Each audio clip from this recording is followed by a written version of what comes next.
Hello everyone, welcome back. Today we're going to make these railroad tracks go into a cell phone and make you feel like you're going actually into the cell phone like you see on the screen right now. I've done one of these with a photo, it's just a still. I just have a short clip here, 10 seconds. I got it off Pixabay. I really can't leave it in the description because it isn't mine to give away, but you can use them for these tutorials. And I got a background underneath the back.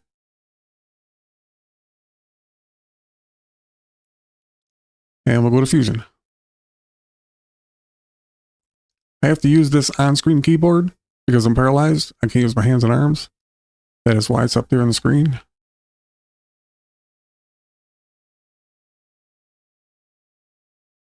Select the media in, add a merge.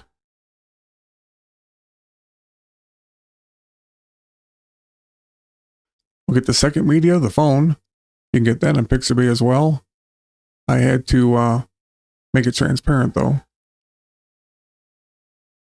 And we'll add a polygon.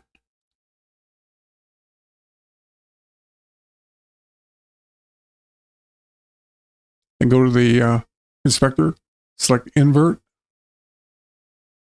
and it'll come back.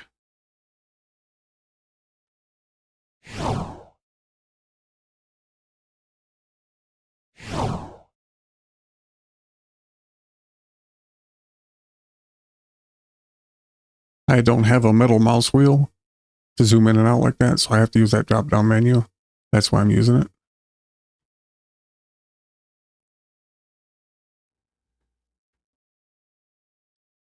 I actually operate my controller with my mouth. Once you complete the polygon, select this modify only tool. That way you can't mistakenly make more points or screw up your polygon. If you have to move any of these, just highlight a point and use the arrows on the keyboard.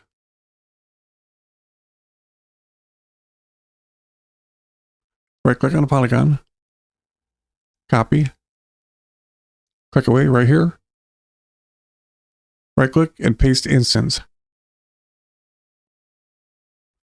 If you don't know what an instance is, it's an exact copy of whatever node you've taken it off from. The little green line indicates they're connected. And everything over in the inspector is still coupled to the original node.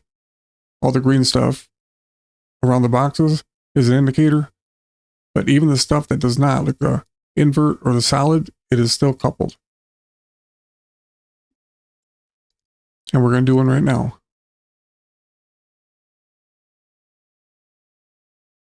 We're going to right click on the invert and de-instance, then deselect invert.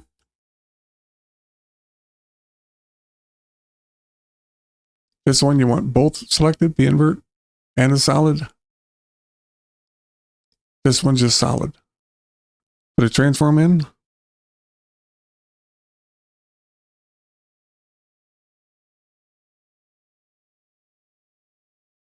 Right click on it, copy, click away, right click and paste instance.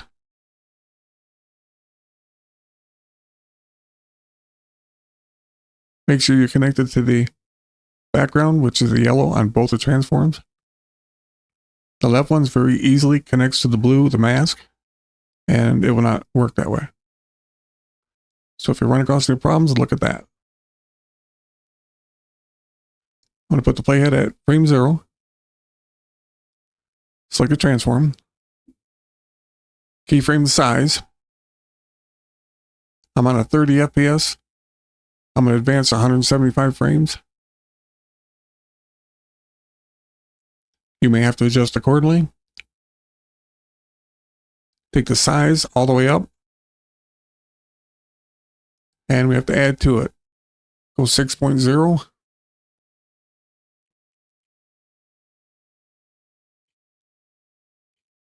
And you want to take it up until you're just through the phone.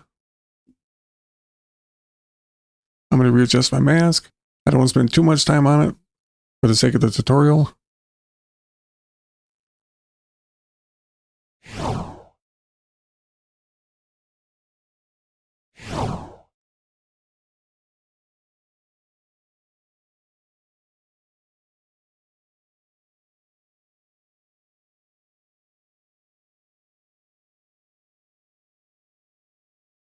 Okay, good enough.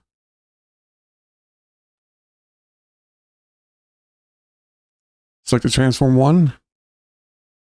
Add a blur. Right click on it. Copy. Click away right here. Right click and paste instance. We don't really need a blur with this footage, but in most cases doing this, you do, so I'm going to add it anyhow. The default blur size is 1, and that's enough for me. Set yours to your liking. Now you see why I put that back there for a background. You could put anything in there.